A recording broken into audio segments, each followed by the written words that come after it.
తెలంగాణ రాష్ట్రంలో ప్రభుత్వ పాఠశాలల రీఓపెనింగ్ సందర్భంగా కాంగ్రెస్ సర్కార్ కీలక నిర్ణయం తీసుకుంది. ప్రభుత్వ పాఠశాలలో పిల్లలకు ఉచితంగా అందించే స్కూల్ యూనిఫామ్ స్టిచ్చింగ్ రేట్స్ ను పెంచింది. ఈ మేరకు గతంలో 50 రూపాయలుగా ఉన్న స్టిచ్చింగ్ రేట్లను 75 రూపాయలకు పెంచుతూ ప్రభుత్వం శుక్రవారం జీవో జారీ చేసింది.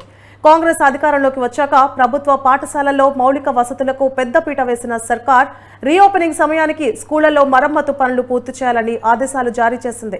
ప్రభుత్వ పాఠశాలల రీఓపెనింగ్ జూన్ 12న ఉండడంతో ఇప్పటికే పిల్లలకు ఇవ్వాల్సిన పుస్తకాలు, యూనిఫామ్స్ పాఠశాలలకు చేరుకుంటున్నాయి. స్కూల్ రీఓపెనింగ్ కార్యక్రమంలో సీఎం రేవంత్ రెడ్డి సహా మంత్రులు పాల్గొననున్నారు.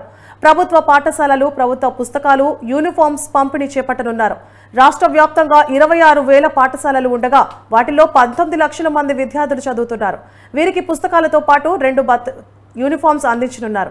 సాధారణంగా ఈ యూనిఫామ్ స్టిచ్చింగ్స్ బాధ్యతను మహిళా సంఘాలకు ఇస్తారన్న విషయం తెలిసిందే.